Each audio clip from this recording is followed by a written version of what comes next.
Welcome to the celebration of life for John Boissy. Today we gather together to remember, honor, and say farewell to a beloved partner, father and grandfather, son, brother, cousin, and dear friend. In coming together, we also form the community that grieves the loss of a creative, funny, loving man who has left us far too soon. John was not a religious man, as you know, so we won't be using God language today for prayers. But I invite you now to settle into your chair, get comfortable, take a few deep breaths in and out, slowly getting comfortable. And in your thoughts, gather images of those who love you. And open your hearts to the community around you that shares your love and grief for John. Make this space be a place of joy in remembering and of grace to carry sorrow gently. Let the following words focus our gathering. Space, the final frontier. Here. A place in our hearts and the mystery all around us gives us pause as we explore the parts of John that each of us brings today to share. May the universe lend us wisdom and strength to speak of John and to receive all of these stories, to laugh, to cry, to be as present as we can be, to nod our heads in recognizing John and each other's words. May we feel the power of love within this community that holds us for a time as our hearts break once more in remembering John. Make it so. The structure for our time this morning is that we will have 3 sets of speakers, and then there will be Suzanne's eulogy, and interspersed between those speakers will be a poem, some music, and some videos. So I invite the first speaker forward, which is Charles Rudd. I've been privileged to know John for about a decade. I'm probably his oldest friend. That is, the friend that is oldest of John's friends. I'm 69, and yes, as they say, 69 is mighty fine. And yet, for all those years, in my heart, I'm really a child. Those of you who know me will not be surprised to hear that. But it's being a child that really brought John and me, together. It was coming on Christmas, 2013, I think. We both worked at ProQuest. And there was this office cube decoration thing. You've probably all been through that kind of interesting activity. So I made a 3-foot-high Starfleet logo, incendio, whatever you call it, with twinkling Christmas lights all around the edges. John worked on the other side of the building, but of course we all wandered around looking at the decorations and whatnot, and he saw this and made a beeline for my cube and admired it and said something about, oh, I've got a couple of action figures you might enjoy. Action figures, I thought? Really? But eventually I was like, okay, he's a friendly guy. I wandered over to discover the entire circumference of his cube area covered in Star Trek figures, ships, superhero figures, Ghostbusters, you know John. And there in a nutshell was the essence of John. A child and unafraid, open to the hope of a kindred spirit to show off his dolls, I mean action figures. And perfectly nonplussed at people who might think it was strange. He didn't care. He wasn't afraid. He was willing to play with anyone who would join him. It's a wonderful thing to be both an adult and a child, and comfortable with both. John had the playfulness of the gifted child combined with the skills, in his case I would say the genius, pragmatism, and determination of a solid, grounded adult. So I have a couple funny stories, a couple of gifts, and then I will close. We played together in all kinds of ways. There's a Star Trek simulation game called Artemis, where you're flying the ship around the galaxy, smashing aliens, and you've got different roles. It's a cooperative game. And I delighted in assigning different people different roles to see how we would interact. That was the fun of the game, the interaction. So I made John captain once, and he, committed to the bit. He played the captain. And he got us into this terrible tangle of being blasting aliens to smithereens, and we took all kinds of damage. All of our red shirts died. Our engineers were not fixing the ship. When the battle was done, we couldn't turn, we couldn't move forward, we had no shields. All we could do was move backwards. At the edge of the galaxy, in a straight line backwards, was the starbase where we could get repaired. John figured this out, and we slowly crossed the galaxy backwards. Unfortunately, there was one last alien ship that blew us to smithereens just before we got there. But that was John. Ghostbusters. You know John loved Ghostbusters. You've seen his prototype pack out there. John ran a Ghostbusters role-playing game set in the year of 1995 in Toledo, Ohio. Go figure, Ghostbusters franchise in Toledo. I was one of the players. He was so incredibly creative. This man could do 8 different accents: Russian, Lithuanian, Swedish, German, Chinese. He had all of these different characters. He was even role-playing Thor, who showed up. This is not serious Marvel Thor. This is frat boy Thor who liked to drink. It was an amazing adventure, and damn it, we're never going to finish it. I don't know what he had in store for us next, but it was wonderful. So many other things. I'll try to keep this short. John was a master of graphic design, font design. We were watching Star Trek Discovery, and there's some weird time travel-ish thing happening, and we see a picture of a newspaper. And John goes, "I know that font." He figured out the plot twist by the font. And sure enough, it was a font from the newspaper, from The Guardian of Forever, from the original Star Trek series, 50 years ago now, right? That's John. We're both a big fan of comics. I'm a huge fan of Green Lantern. Out there, amongst all the other art, is the poster John did for me of the Cosmic Jockey Squad. Discover and fly through the universe in your underwear.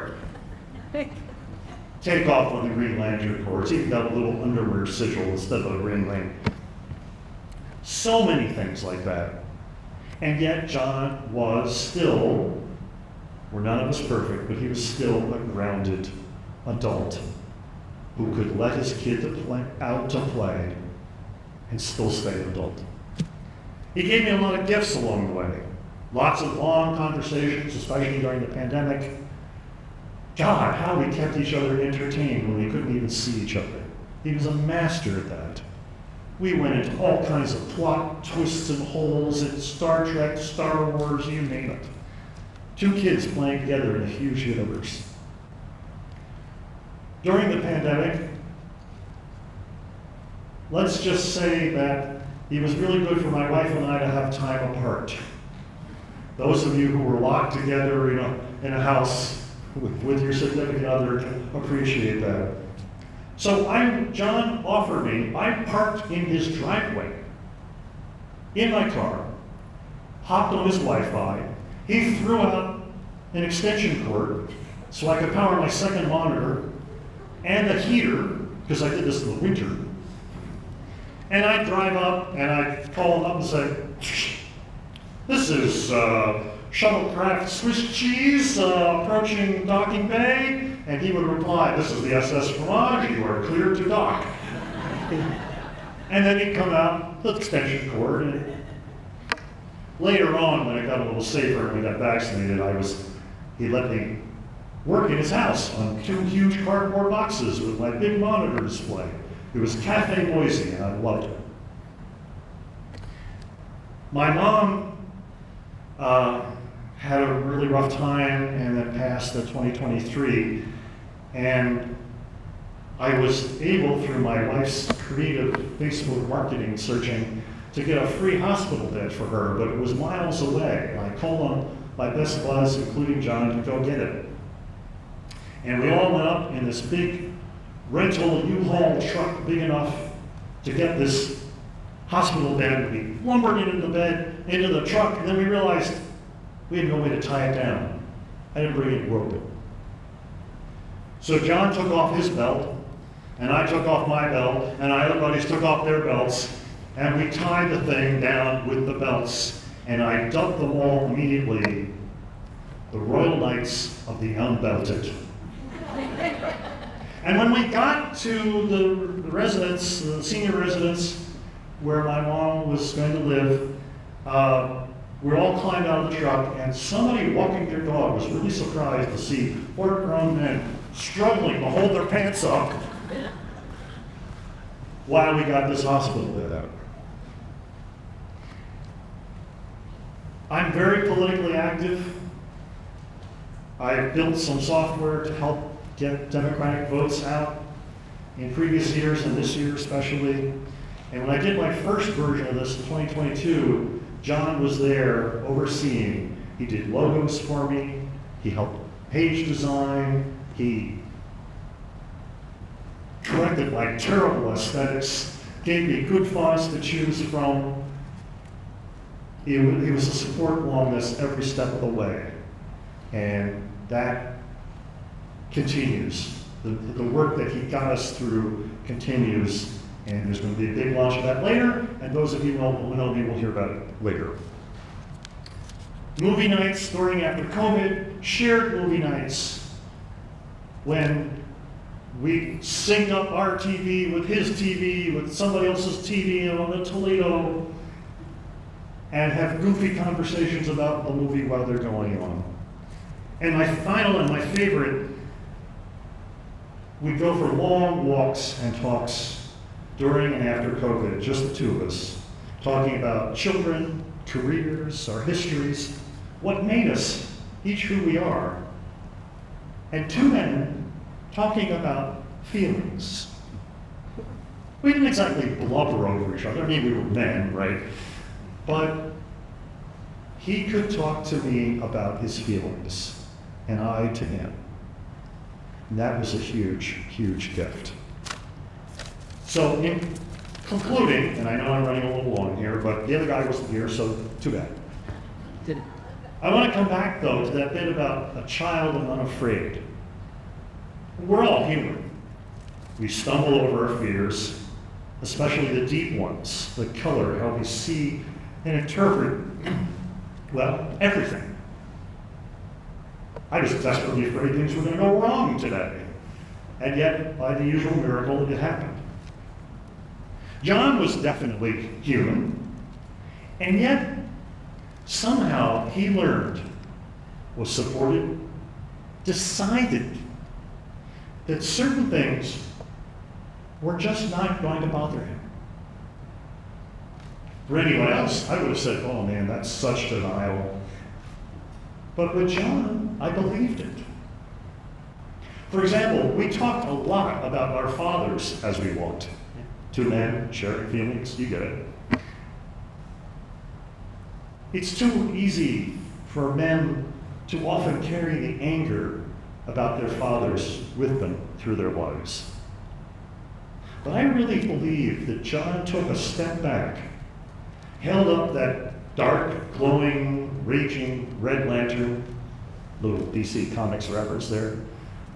Studied it carefully, set it down by the side of the road, and walked on.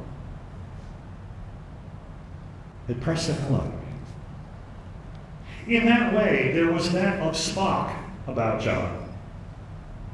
The best damn Star Trek novel ever is Spock's World by Diane Lane. Read it. If you're a Trek fan, you should read this book. Not a phaser is fired, and it's the best damn Trek novel out there ever. That novel explains that logic, or to use the Vulcan word, katia, isn't about suppressing emotion. It's about mastering emotion. Like mastering a martial art. I don't mean John was a perfect Zen master of feelings. oh no. His goat got gotten plenty of times.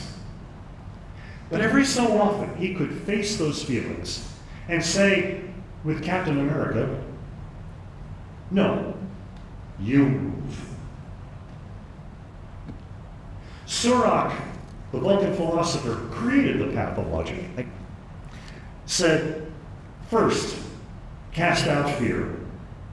There is no room for anything else until you cast out fear.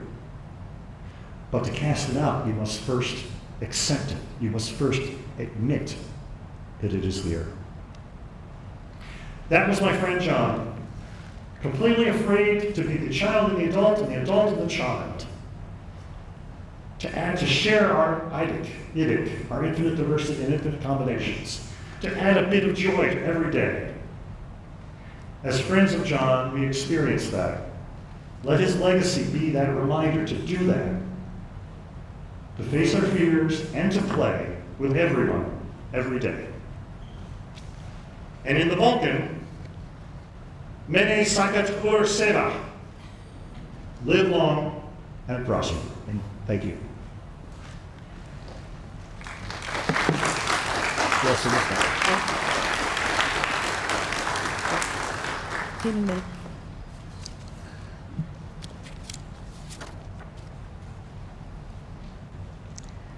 Now we're going.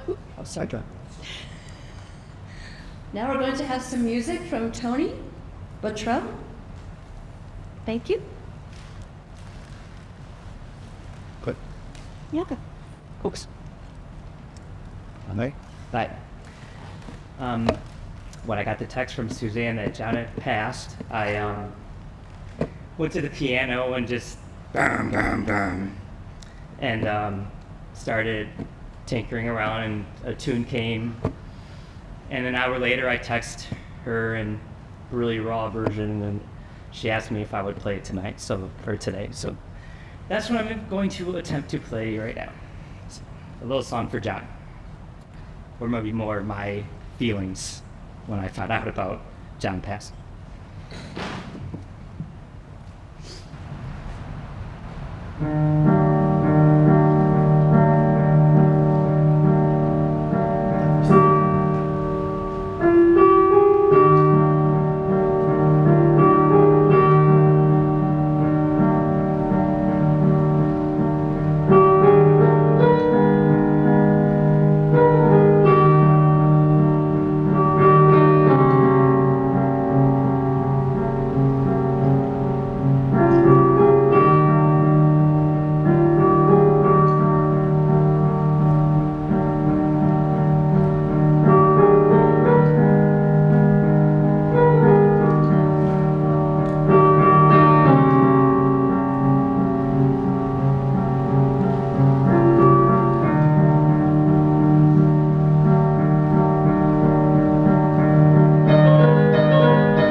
from John's sons, Cosmo and Jay.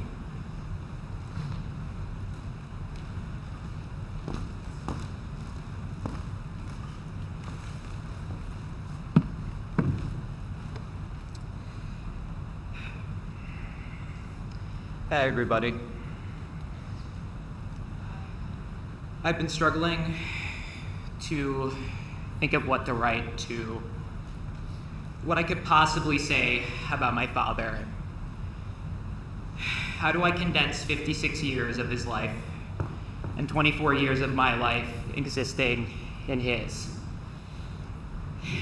in a couple of paragraphs? Over the last 2 months, when I've been missing him, I would go to look at myself in the mirror to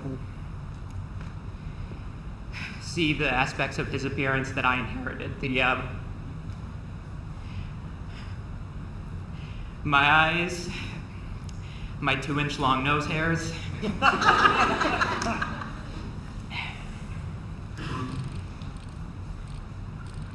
And I was wondering what I gave him from my appearance. One thing that I could think of was my hair. When I was 11, I was diagnosed with Hodgkin's lymphoma. During the process, I had lost the hair due to treatment. And my dad took me to the barber shop so he could get his hair buzzed down as short as mine. Now, I always thought that it was because to make me feel better, but it may be because of one time we were at the park and a girl I was playing with said that he looked like a girl because of his long curly ponytail.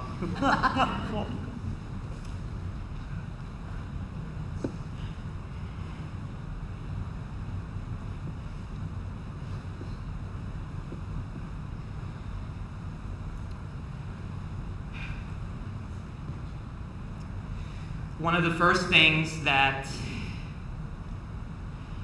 I thought of after he had passed was wanting to go see the new Superman movie with him because Superman was always his favorite character. And they had revealed what the suit looked like, and I expected him to text back at any time telling me how many lines there were in the suit and complaining about little things here and there that he would have done differently with the design. Because that was always one of my favorite parts about watching movies with them, was what we would do differently together.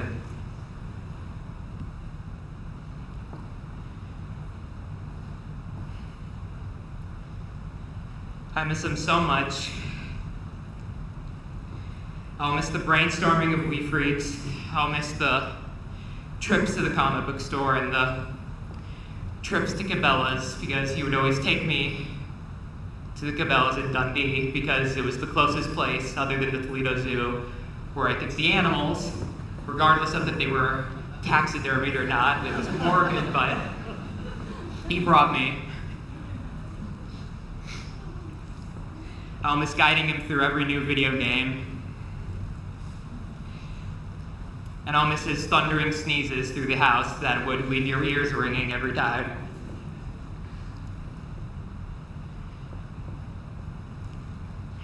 I don't know where he is now, but wherever he is, I hope that he has gotten a chance to talk to all of his heroes and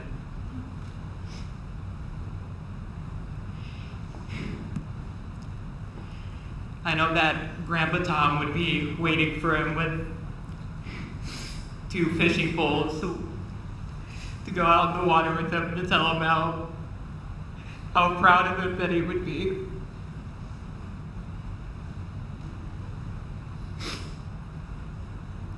I love you, Dad.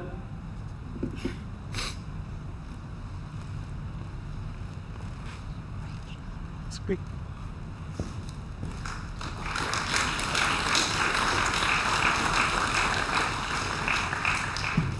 Jay, would you like to come forward?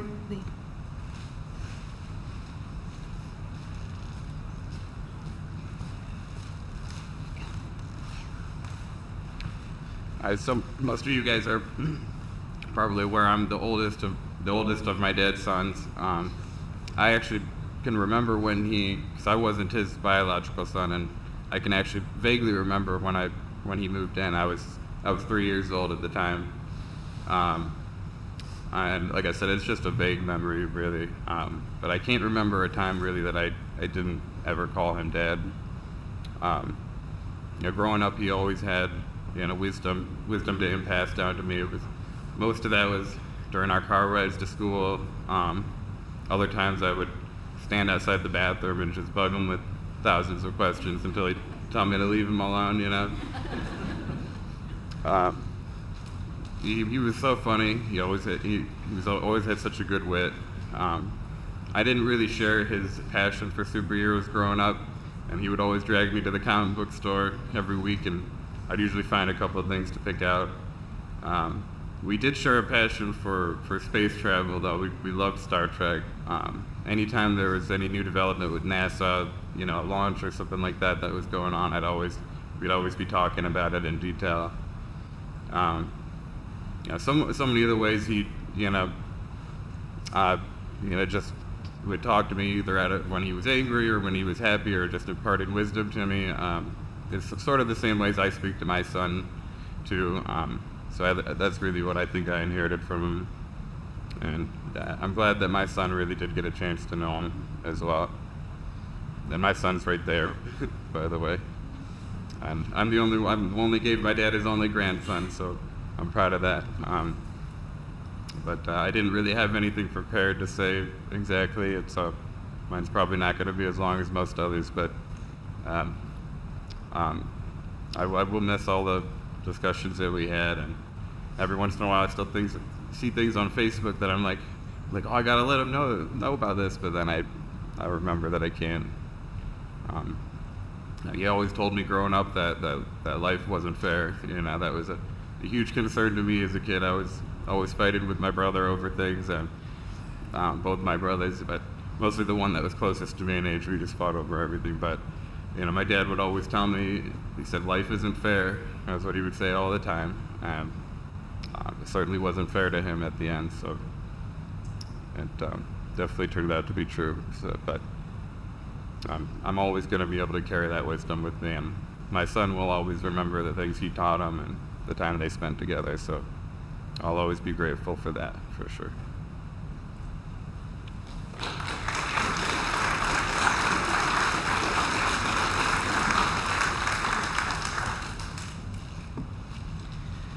And Chris Rich. Sorry.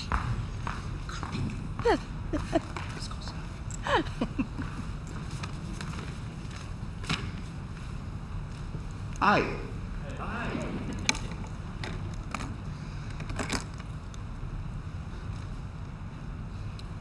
They say we all live a geeky side. If that geeky side had a name, it would be John Boissy. I met John in the 5th grade. I was short for my age, thin as a twig. John was a lanky, pale-skinned kid with his socks pulled all the way up to his knees. I loved the outdoors and fishing and neighborhood sports. John loved his sketching and a weird TV show I hadn't really seen called Star Trek. I didn't know what drew us to be friends. Back then I was too young to understand. He was shy, I was a bit of a ham. He was a pessimist, I was an optimist. I would junk dishes, and he, of course, would make comics about them. Despite our differences, however, we just naturally meshed. On many summer days, he and I would make the long trek down Door Street to hang out, play games, make bad home movies, or blow up balsa wood airplanes with firecrackers. Occasionally, people would make fun of him or I. Me, I got. John, not so much. Because despite his quirks, I kind of admired the guy. One summer day, I remember driving back from Southwick Mall in my Chevy Nova. John and I had been talking about a movie we'd seen, Revenge of the Nerds. John became suddenly quiet for a moment, pensive, and then asked me, in all sincerity, "Chris, are we nerds?" Shocked, I looked at him and said, "Hell yeah, we are." I couldn't understand how he could even ask that. Well, that was the thing about John. That's what I admire about him. John was indelibly, unabashedly, unashamedly John. So much so, he'd never really thought about slapping a label on himself. We had a lot of adventures in our 40-odd years as friends. There are many stories. Many of you have heard the best of them, I'm sure. But one thing, one shining fact I learned about John through all of what we'd been through was that to his core, in his unabashed, pure Johnness, he was just a good person. And many lives have dimmed here in his absence. We weren't religious guys, John and I. We would play poker with phantom deck of cards during Mass.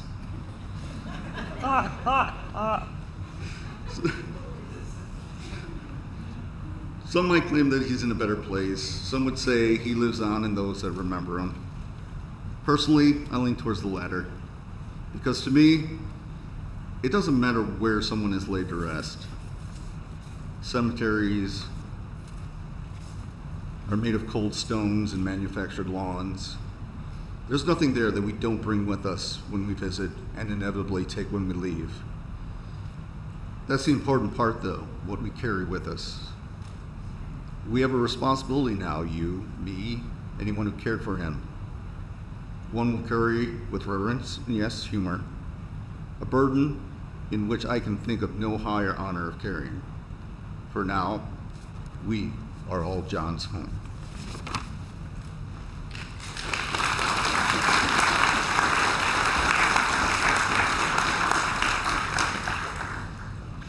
Taking on to what Chris had said, I'm going to read a poem called "We Are All Made of Stars," and it's by Rowan Coleman. I have to say I have a little issue with the first line, but he says, "Do not miss me, because I will always be with you." And I'm going to say, you can miss him, but he's still always going to be with you. In every drop of rain that touches your tongue, in every breath of air you inhale, in the tips of the leaves that you brush with your fingertips as you pass by, I will be there in every moment. I am not gone, I am only altered from this state of matter to another. For a moment, for too brief a moment, I was the man that loved you. But now that I am changed, I am the air, the moon, the stars, for we are all made of stars, my beloved. You and I and all of life, we were all born out of the death of a star, millions and billions of years ago. A star that lived long and then, before its death, burned at its brightest, its fiercest, an inflaming supernova. But when it died, it did not cease to exist. Instead, everything it was made of became part of the universe once again. And everything that is part of the universe will once more become part of us. You may miss me, but I will always be with you. I have not died, I am transformed into the wind in the tops of the trees, the wave on the ocean, the pebbles under your foot, the dust on your bookshelves, and the midnight sky. Our next speaker is speaking for Mark Eppard.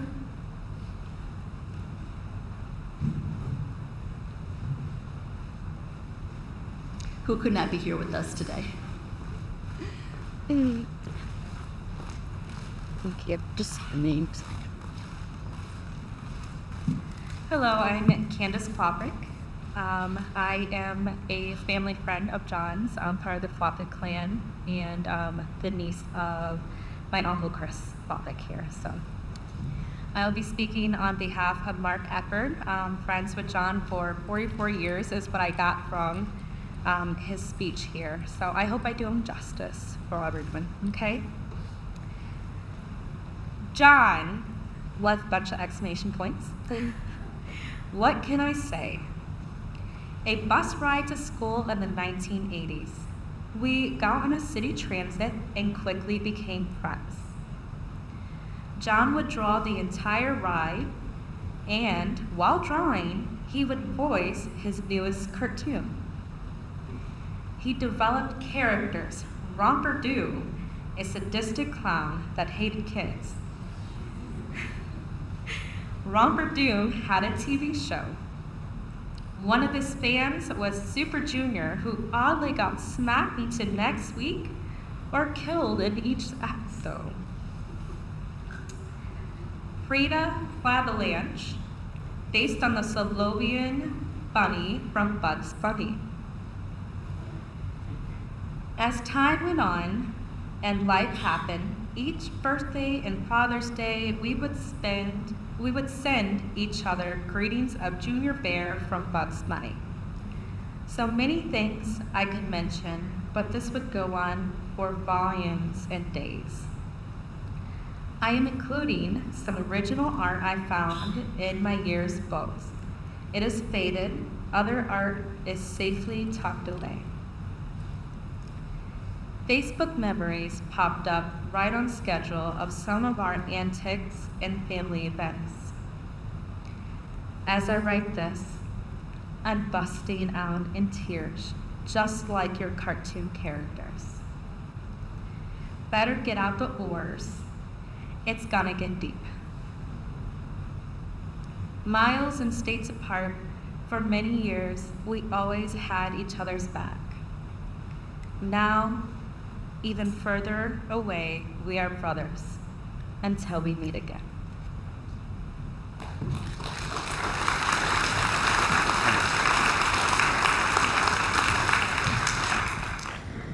And now we'll hear from Tom Prouse. Tom? I have the privilege of speaking for two today. I hope you will indulge me. Chris and Suzanne, this is from Kat. How we know Kat will shortly become apparent. I met John about 5 years ago. I met him through Tom, that's me, in the Second Life metaverse. I really didn't get to know John more until we started gaming with Tom, Chris, and John. Most of my interactions with John were on voice while gaming or watching videos. I realized while listening to stories that Tom told me that John, Chris, and Tom were pretty much the three amigos. I wasn't a Ghostbuster, I was an amigo. Those are three other guys. When John talked about, I was honored when Tom asked me to say a few words about John. Just from the few years that I knew John, he was a very brilliant, smart man who cared for both his family and friends, and his nerdiness was what made him the best person I think all of his friends and family could ever enjoy. John was talented in so many ways, from his cartoons to his love of Star Trek, to the great voices he did while we were gaming and talking on voice. When John talked about his family, it's like he lit up like the sun on a beautiful sunny day. He loved his family dearly, and he loved his friends just as much. And I am so honored to have at least been a friend of his, even though I didn't know him as long as you all have. I always look forward to John's We Freaks comics, and they always made me laugh. I know I might be 2,000 plus miles away, she's in California, and unable to be there to celebrate the life of this amazing smart man, but I know that he hears my words and he sees everyone today at this memorial, and he smiles because he knows that everyone still loves him and still thinks of him. I also wish I could have known him much longer than the time that we had. Okay, here we go. This is mine. I met John in college down at Bowling Green. We were both graphic design majors. If you know Bowling Green, you know the design center at BG is a small converted hospital with the central areas being classrooms and the patient rooms serving as student studios and smaller classrooms and offices. So I'm sitting in class in that central room. This guy walks through and goes to his studio. I notice a familiar maroon-colored book showing through the thin plastic of the university bookstore bag he was carrying. the Star Trek Next Generation Technical Manual. And I think, oh, a fellow Trek nerd. I should go say hello after class and ask him how he likes the tech manual, which is exactly what I did.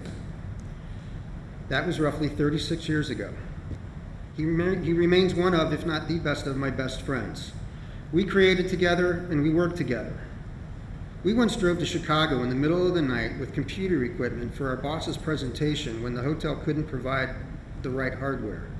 Spent part of the next day with very little sleep touring the city. John was one of the most original and creative people I have ever met. He was constantly coming up with amazing ideas for Star Trek uniform redesigns, plot rewrites, and entire new stories. Even his dreams were enviously the most creative I'd ever heard of. From his Fat Man comic strip in college to the Just Us League and UHO stories, and especially We Freaks, he's always been an inspiration of creativity. He's a superhero, much like the characters he admired and those he created. In bidding John farewell, I must absolutely paraphrase a few statements from his favorite sci-fi fandom. And while John didn't sacrifice himself to save the ship or a new planet, I think he'll appreciate this just the same. We are assembled here today to pay final respects to our honored dead. And yet it should be noted that in the midst of our sorrow, his passing takes place in the continuation of life, the sunrise of a new world, a world that our beloved comrade gave his life to protect and nourish. He did not feel that sacrifice a vain or empty one. We will not debate his profound wisdom or his creativity at these proceedings. Of my friend, I can only say this. Of all the souls I have encountered in my travels, his was the most human. He is, and always shall be, my friend.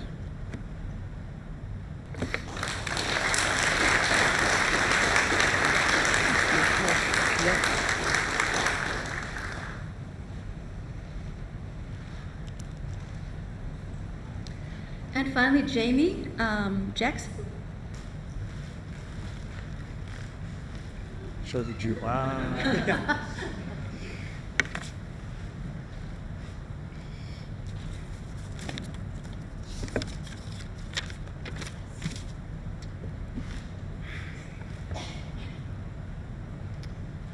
So I met John when I was 16.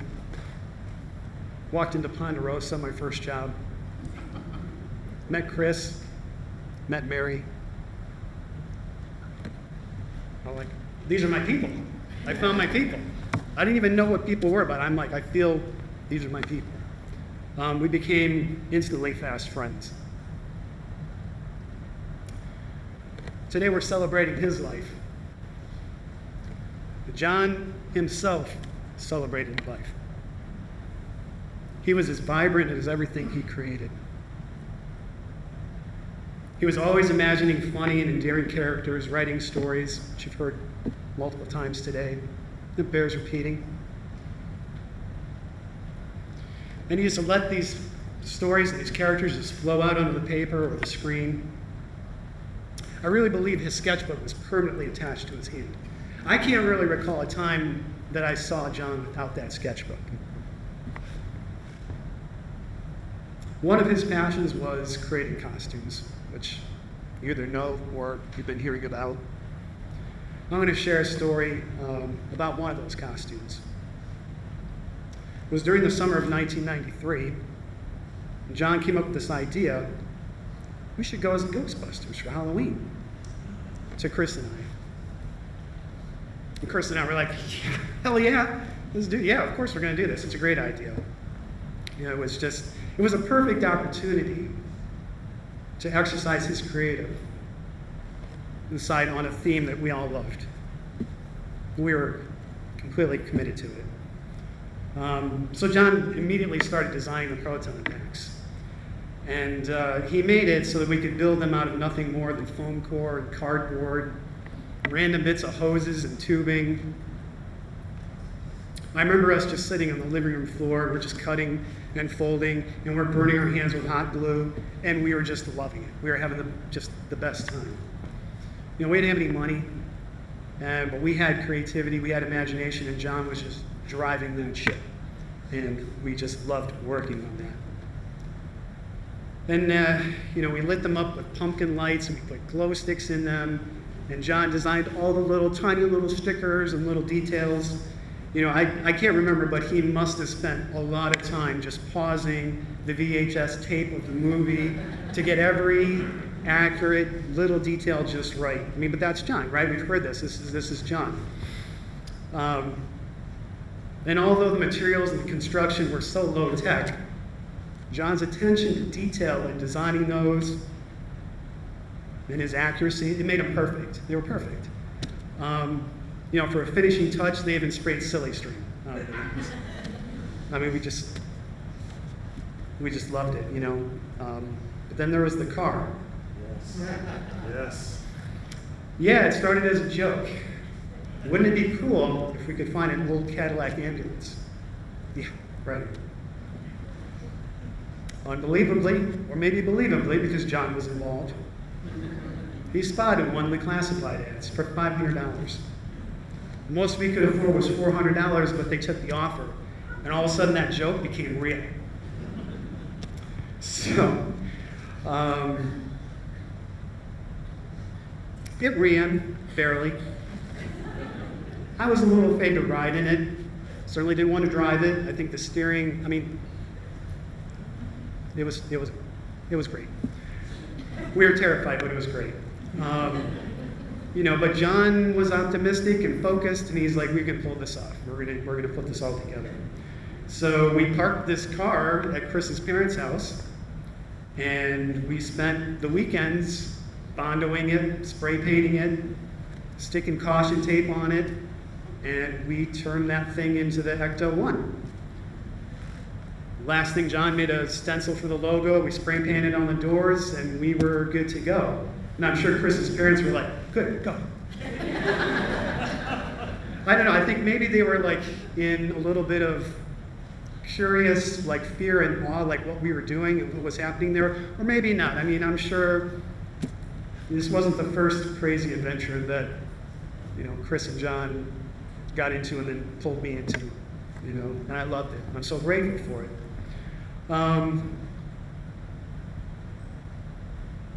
So then just the final trip to the Army surplus store to get 3 jumpsuits, and we were complete.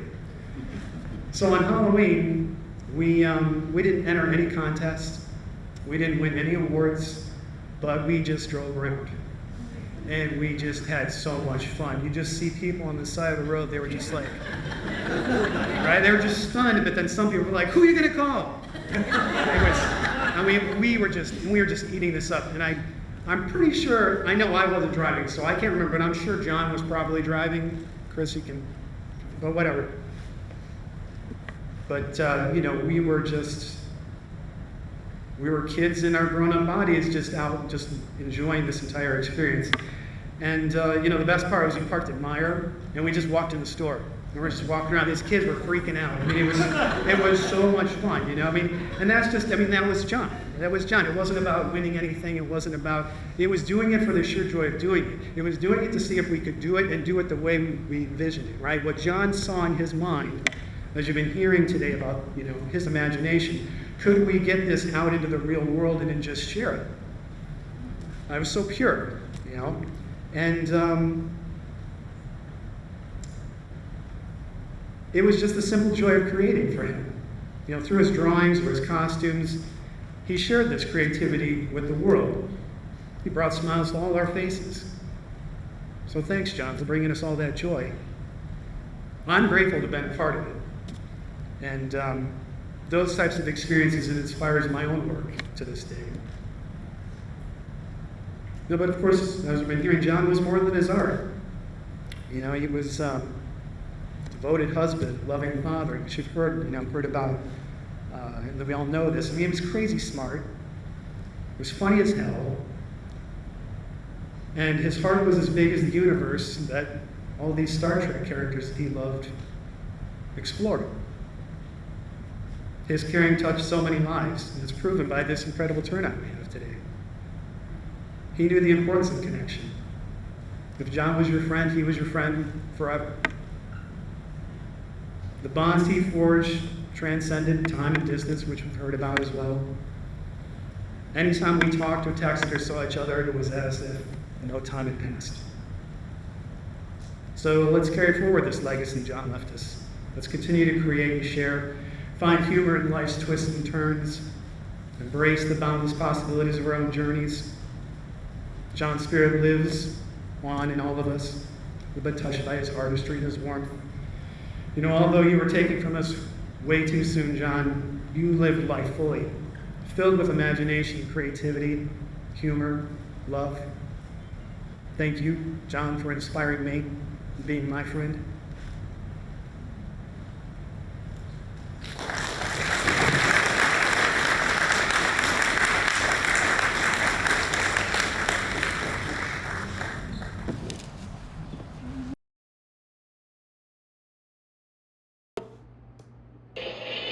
Ladies and gentlemen, check out what just arrived today, the latest in ghost-busting technology. Witness. Egon Spengler's proton pack. Now available from Hasbro Pulse. To a spectral entity near you. Whatever that means, I don't know. Cut.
Next will be words from Suzanne that I will be reading for us. Once upon a time, on an internet far, far away, a geek and a nerd met virtually in a Star Trek chat room on AOL to the sultry sounds of dial-up. After talking for a couple of months, we decided to meet face to face. That first meeting didn't go the way we planned. When we finally met in person, I was in a hospital bed with 11 broken bones after a catastrophic auto accident. I don't know if it was the glistening glass shards in my hair or all the morphine I was on, but John claimed he knew I was the one. When John first met Jay and Fox, who were 3 and 1.5 at the time, he made a discovery that shook him to his core. Neither of them knew anything about superheroes. Feeling compelled to right this grievous wrong, the next time he came to visit, he brought swag, superhero plushies, books, and t-shirts, thus becoming a real-life superhero to them. What followed is nearly 30 years of riding the roller coaster of this crazy life with my best friend and love of my life. It has been one hell of a ride, but there's no one else I would have wanted to go on this journey with. I agonized for weeks over what I wanted to say today, how to communicate who John was and what he meant to me. Every attempt fell short. There simply aren't adequate words to quantify something so big, yet so intangible. It started to feel like the proverbial trying to nail Jell-O to a tree. John was my rock. When I was upset, he always knew what to say to make me laugh. When I was worried, he told me everything would be okay. And I knew it would be. When I didn't know what to do, he'd be there to help me figure it out, and I did the same for him. We were one another's sounding boards in every way. He was completely and truly dedicated to us as a family, as he was to everyone he loved, and never wavered in that.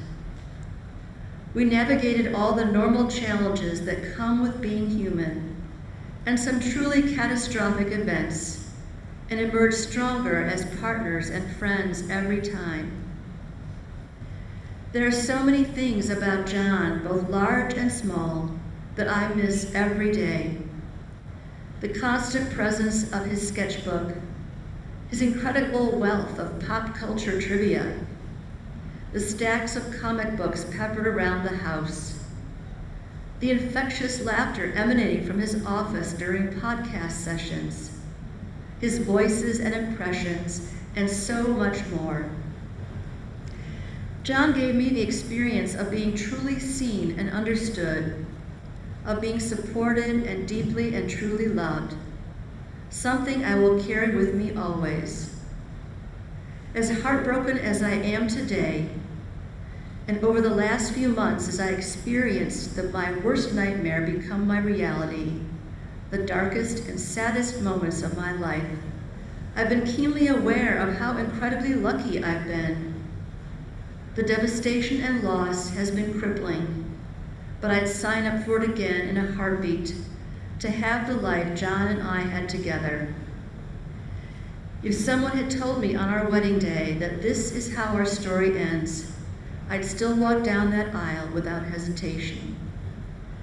Things will never be the same again, but the world is a better place because John lived.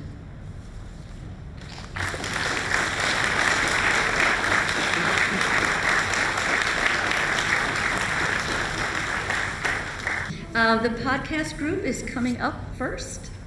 Podcast group, hello? There we are. Sorry about that, guys.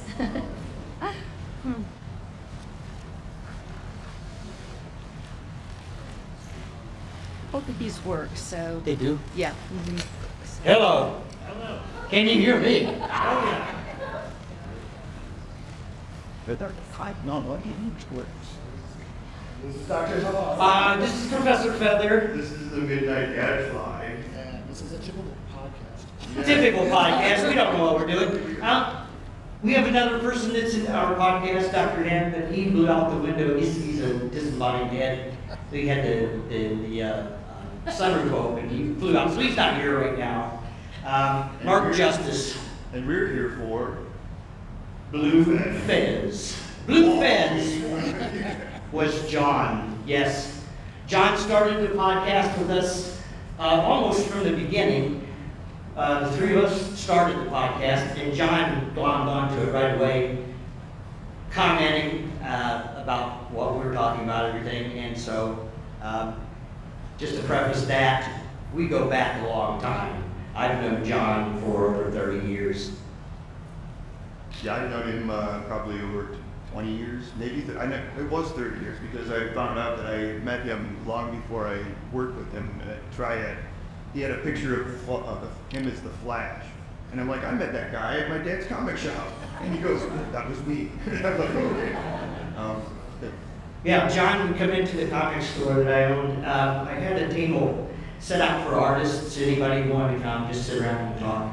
And he started coming and he was a student at the University of Bowling Green. And we immediately started talking, and he was doing his comic strip, Fat Man, which I appreciated quite a bit. And we got to know each other, and one of the most talented people I'd come across in my life, and it was just a joy to know him. We kind of lost touch after a while, and then we got back together. I didn't know this, but he and Sean, who's my son, worked at a place called Triad, and they knew each other, but he didn't know that we knew each other to a large degree. But then when we started the podcast, he started coming in, and Dr. Head, Mark Justice, was also a good friend from those days of the college. He was another college student. And Dr. Head came in, and he started doing the podcast with us, and then John started kind of coming in. We had John guest. John was amazing. John was so articulate, and unlike the rest of us, well, except for him, I guess, John waited for everybody else to talk. You know, which was great. Yeah, some of us like to talk a lot more than others, that's obvious. And he always had a good measured, not always, but most generally a good measured response to whatever movie we were watching or whatever we were talking about, because we talked about other things than just the movies. And he was just a joy to have him as part of the group. The five of us got together every other Sunday and did a couple of podcasts. And as Suzanne said, the laughter, it was just five friends getting together, doing a conversation, just having a good time. And John was such an integral part of the podcast. I think everybody said pretty much everything you can say about John, and it's all been great stuff, right? I think the only thing I'd like to say is to know John is to know his eyebrows, right? I mean, he was an eyebrow action figure. I would say that when he came on the podcast, he gave our podcast great eyebrows. And you can go back and listen to any of the podcasts. We've got 269 podcasts to date, and he was in a couple hundred of them. So if anybody wants to go back, that's unsaneradio.com, and you can go back. We have every podcast is up there, and they're a joy to listen to. I go back and listen to them all the time, especially after John left this. You know, it was nice to go back and hear him, just to have his joy. I think that's the thing. You know, everybody has said it. John was kind of an unfiltered person, and he didn't really care what anybody else thought. He kind of lived in his own world to a large degree, and I appreciated that so much. And his comic that's on Facebook, you mentioned it already. We Freaks is one of the best things I've ever seen. I think it's absolutely brilliant. If you haven't seen it, you can go on Facebook. Every strip is on there, every comic is on there. But John was a joy to work with. We know he enjoyed the podcast. We look forward to it, and we all look forward to it. It was our therapy, and it still is. And so I don't know what else what else can we say here? That's it. Thanks.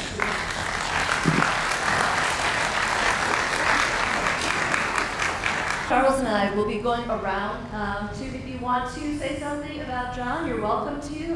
We won't make you come off here. We'll just ask the mic around.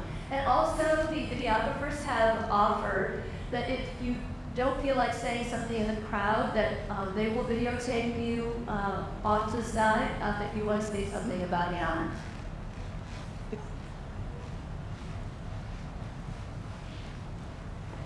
Hello. My name's Alyssa, and I hate public speaking.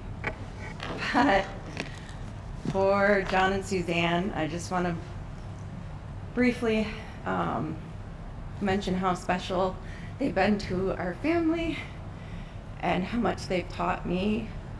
I am also a nerd and a geek, but not of the same type.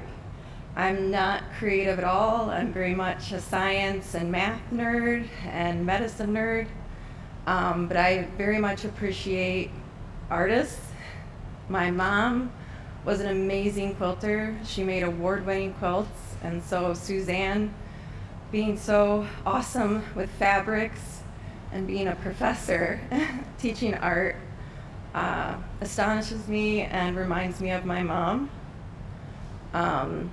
John has always reminded me of my oldest brother in that he didn't care what people thought about him. He was who he was, and it was wonderful, and I feel awful that he's gone. I had hoped that medicine could help more than it did. And that leads to my next point. I apologize for the state of our healthcare system and that it's a for-profit entity, like someone else mentioned, being politically active, I am too. So I'm a physician, but I also work as an election inspector in Michigan. I encourage you all to vote for health care for everyone, because that's the right thing to do. And financially burdening families with the health care costs that people like the Boissies have incurred is not okay.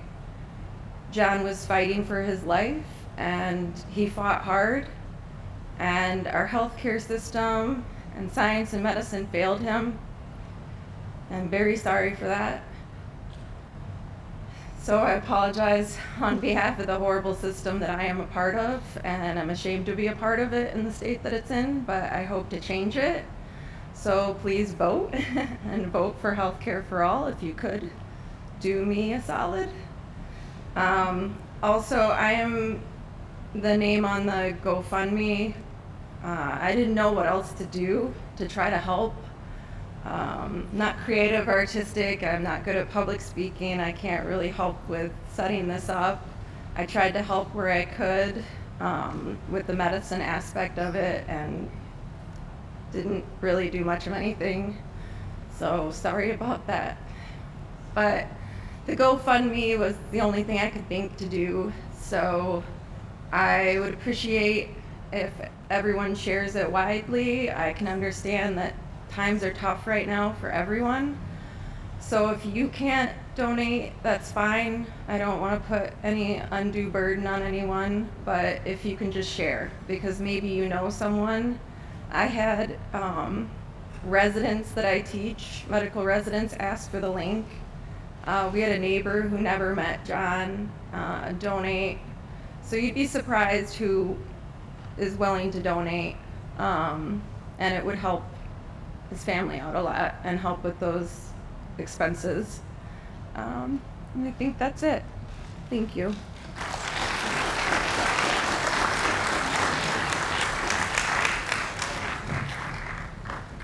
Hi, I just wanted to say when I walked in here today, I had this outfit on because John introduced me to Mystery Science Theater 3000, which is a huge part of my life now. And when I was walking in, I texted my wife and said, "Oh my gosh, I think I'm like the only one who like really is like in a cosplay outfit here." And she goes, "You know what? John would have loved it." So I was really, you know, just like everybody, really lucky to know John, and I've known him for a really long time, and just wildly creative, and really miss him.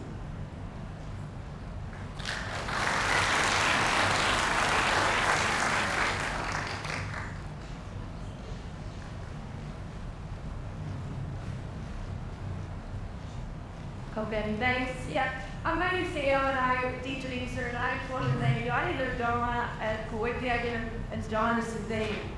And, you know, they really are a team. And when I moved up here 10 years ago, I felt rather friendless, right? I was student, quit my job, started a new job. I literally didn't have friends here. And one of my students found out I was a Trekkie, and like, oh my God, you know who you need to meet. And I was like, really? And so they started inviting me to their house to these parties. And so at least once a month, I had this place to go where, and I self-identified to eat, and I could totally geek out. And I realized, okay, I don't know anything when it comes to Star Trek, and I'm falling into a lot because these people are so knowledgeable, but they made me feel welcome, and I got my geek on, and I have like action figures in like all this now, and Star Trek on my signposts. I was like, you know what, I can embrace this as an adult. I'm a fan, and it's cool. And Dawn and Stan both showed me that. So I'm just really grateful, and what a joy to have had this person in my life. So thanks for giving me the opportunity to share that.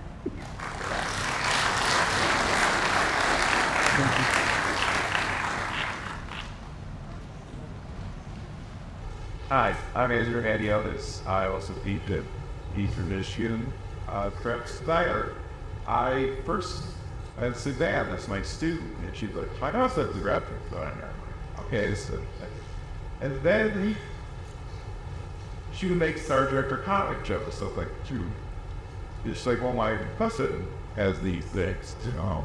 And then she showed me a drawing for Dipsy Art Fest. It was a combination go back to some share 2 weeks planets and our lovely water tower with an inappropriate show.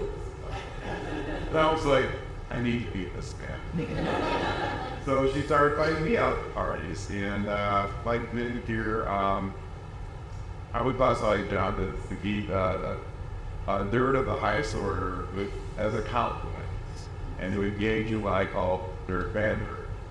And he started teaching for us, and I really missed the times after work when neither one of us, well, we probably should have been home, but didn't have to be like on the clock, and we would just sit there talking, and usually about science fiction or superheroes, and inevitably it would be an out-of-context story or whichever superhero had a sexual when he might go. Batman was usually his favorite to go in that route.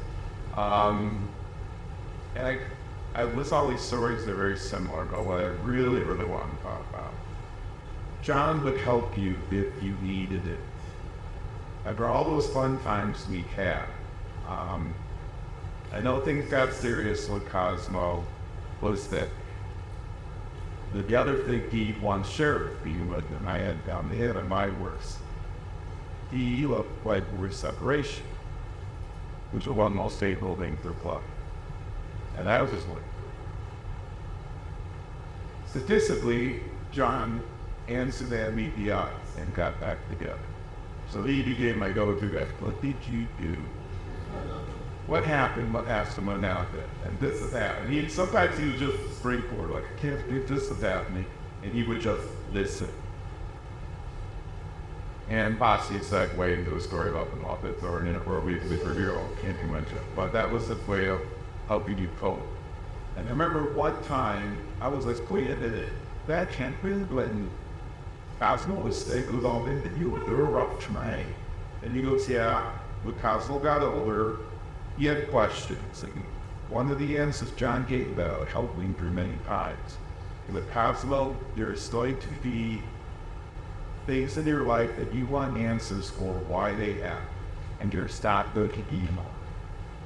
And I thought that was really profound that he shared with his old child. And this helped me. And I would notice how John was this great. He never spoke bitter about those hard times. In fact, it was almost the opposite. You would see how hard he played with his sons and laid his grants. And he could get over things and leave it in the past. He could turn it into a joke. But John simply liked to listen, and John liked to help me. And I also want to say, John never sold regrets. He ran in what he worked at anything, and he never had a day of regret about beating in that day. Thank you.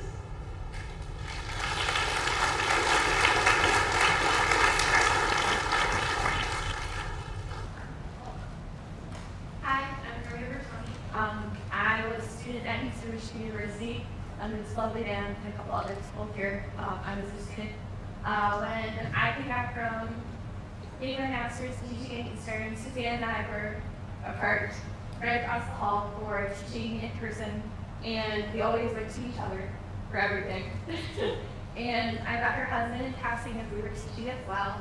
And one of my favorite things was it's after class, the Brian Malloy, and it was John and me, and we sat there for 2 hours just talking about everything, like students, classes. I also lost my father 2 years ago, and I spoke to him and talked about him, and it was like one of the best conversations I ever had with him, and it's such a big impact that he has put on all of us. So that was one of the great memories I wanted to share.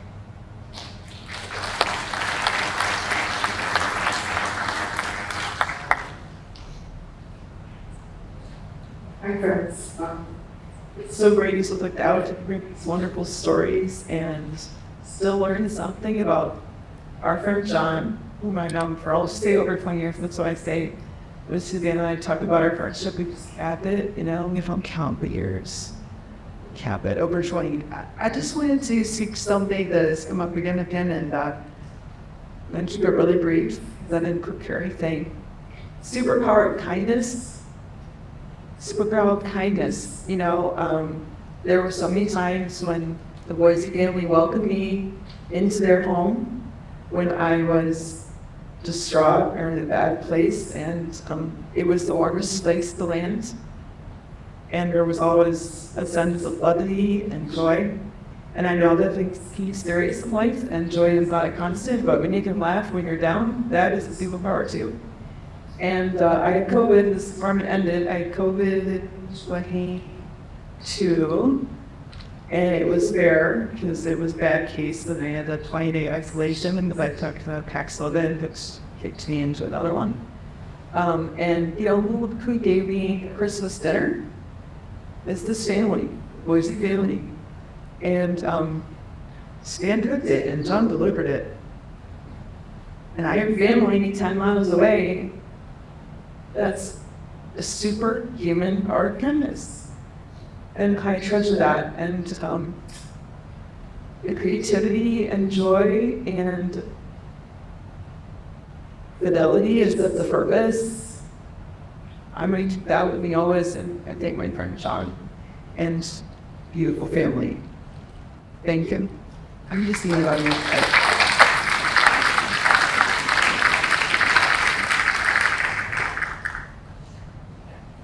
Hi, can everyone hear me? Okay, I've never used a mic with a mask before. So I'm Tina. I, like many who have spoken already, I met John through Suzanne. I met Suzanne more. She was summer faculty at Interlochen, and I was a Little League student, college student, studio assistant. It was just a summer job, but somehow we linked immediately, and I have moved around a lot over the past 10-ish years, however long it's been. And every time that I've come back to Michigan to visit family who are about an hour away, I always had to make a point to come over and see John and Suzanne. Even my grandma got in the habit of, oh, you're going to your friend's Nancy. And like Christina just said, their home is the warmest place to land. They have been the most welcoming people, and I remember the very first time I stayed overnight at their house and crashed on the couch. I was no longer just, oh, his wife's friend. I was instantly his friend as well. He had his way of making you feel cared for, even small gestures of putting sheets on the couch, even though I was just crashing for one night. He made up a bed as if it was a home. That home has been a safe haven and escape from family when I needed to, or that I've been living here when my heat went out at my apartment in the middle of winter. I knew immediately I could call John and Suzanne and have a safe place to land. There are so many moments, so many things and that I can talk about. John, both of them introduced me to Ipsy. I got this pin at the Rocket. My very first visit to the Rocket was my very first time in Ipsy. And John said, okay, this is what we're doing. We're gonna go to the Rocket and we're gonna go to Go Ice Cream. And that was my introduction to Ipsy, and I moved here a couple years ago. I remember one New Year's Eve night, there was a party, and I was once again crashing at their house because I didn't want to drive an hour back to my grandma's late at night. The festivities ended well after midnight.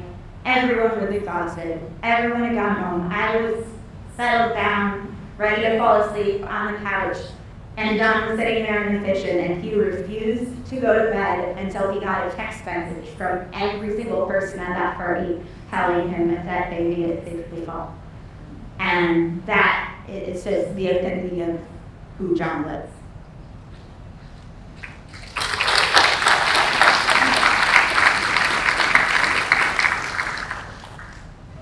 Hello, my name's John, also. You talked about how John would be able to make friends so quickly.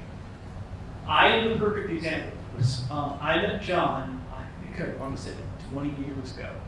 I was a 2-week temp worker at the company that I was working at. It was called PO at the time. 2-week temp. And I remember the person who showed me the ropes, his name was Jake. Jake Giant nerd. He would have like piles of comic books, like the newest comic books that just come out on his desk so that people could come by the street. And always, John would come by and talk nerd, and I'd get into it a little bit with them because nerds, that's what we are. And I would remember like the two, I don't know if it was sort of a rivalry or something like that or something, but they tried to out-nerd each other at their cues.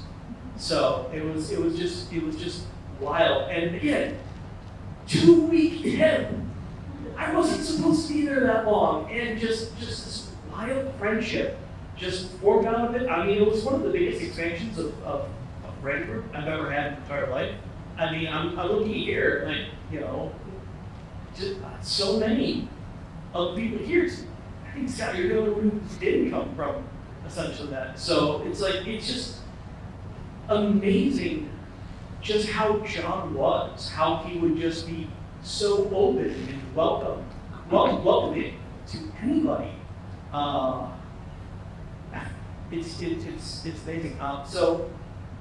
Because we're nerds and we live in the current age, and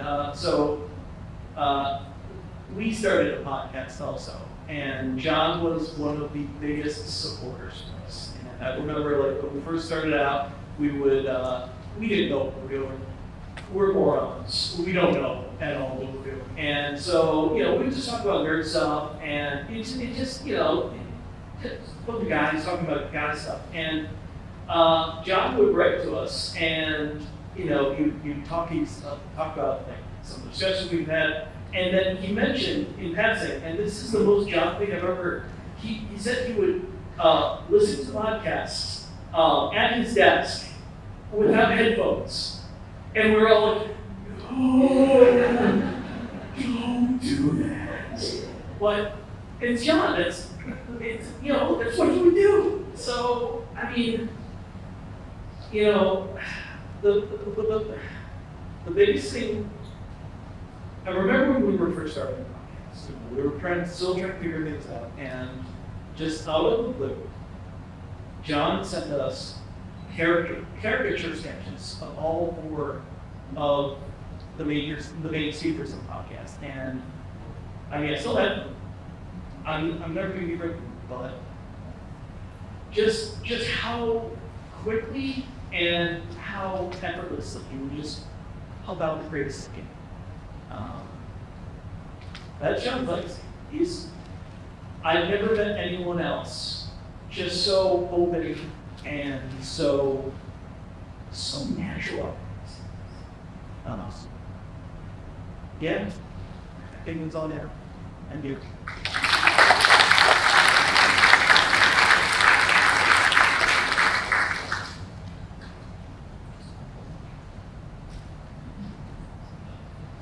Hi, I'm David Sibley, and we were lucky enough to have John and Suzanne as our neighbors, which a couple of years wasn't able to get to know them, but during COVID, John and I ended up knowing each other, yelling across the front yard, and started talking about Star Trek and what people watch on TV. So Patty got the worst of love seeing him, and it's, you know, he's great hikes and is a great neighbor too, and we're really lucky to run into them on a regular basis. So, hello,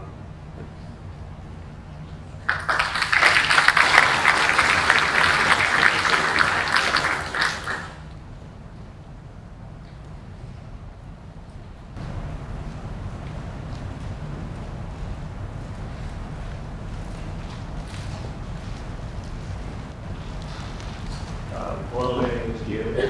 I know this Boissy. I always told this way for as long as I've known Combo. I was in third grade, I think we used to go to grade. Yeah. And we've been fast friends, and we've just been going over each other's houses since we were kids, taking us to events and everything like that. That was just avoid. Hey, my mom was getting to get us over. It made space for us. He made space for us at this time. I remember being there and seeing just everybody that they had, just all the third traits that he had. And he was an aspiration up there. So something that inspired me at my life. And I learned B&B for video over at Boissy place. I learned Blake Sounds. That was a great movie that I watched all over my house. As my parents, we could watch it because we were probably a little too young to watch it. They suggested that was a great night. And yeah, this made room for me and all of our friends. We came over and stay. Imagine 4 teenagers staying until beyond those 1 hour in the mornings, like trying to get sleep, just being rowdy, and takes incredible Christmas already. That it's been yes, this part of the unit that made Blake's house so warm as it's been.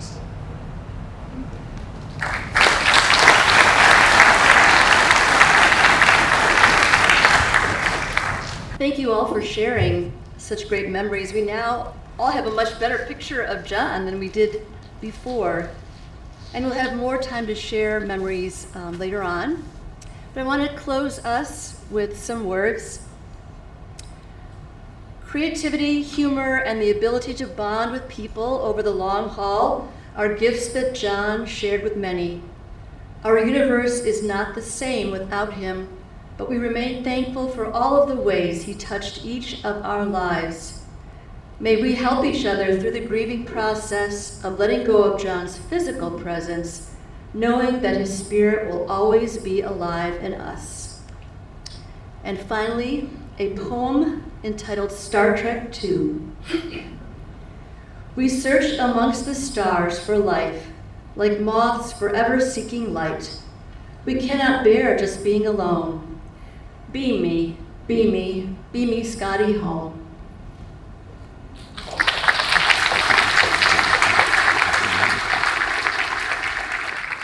I am so lucky to have walked this lifetime with you, John and Suzanne. You will be extremely missed. I know that I have a ton of memories, specifically as you came to all of our family functions, 4th of July, yes, all the time. Absolutely.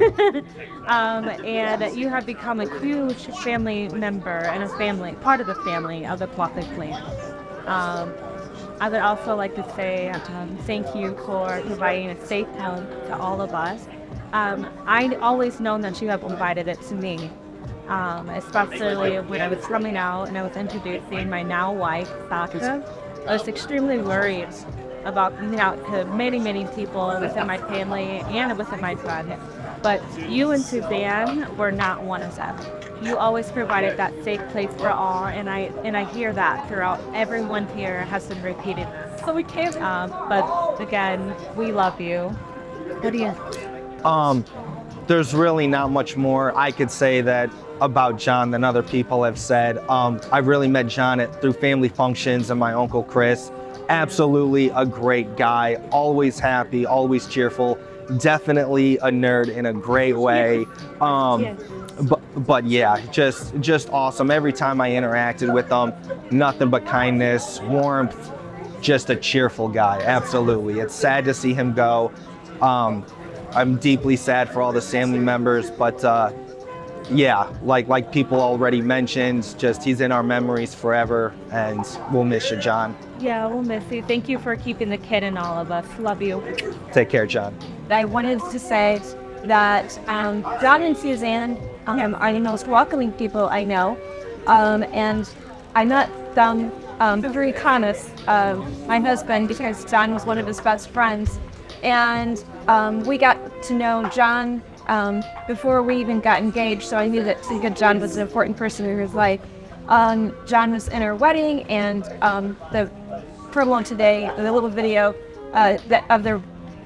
of the dance that John and Chris did was at our reception. So they've been a big part of special memories in our life.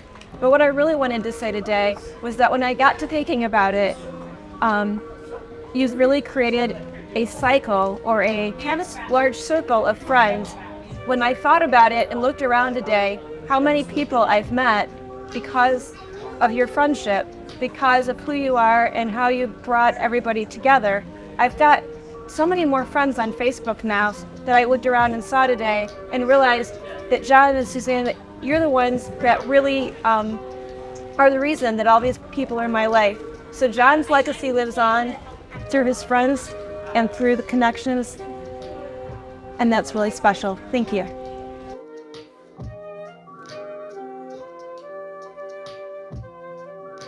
I wanted to say hi and thank you yet again for every day I go back to the books we did. I just taught this whole class of middle schoolers the other day about how to do graphic novels, and they were not interested in anything else I did other than the books you and I did. They love those. So yeah, you're still touching young kids and hopefully inspiring them too. And when I explain to people about good art and good artists, 9 times out of 10, I'm talking about John Boissy. So that's it's still to this day, it drives my art forward, and still inspiring me. So back in the pioneering days, we were learning together how to do some animation using what I call clutch cargo lips, where you, PJ, and James either wore black or green lipstick to record characters when we were promoting the Monsters book.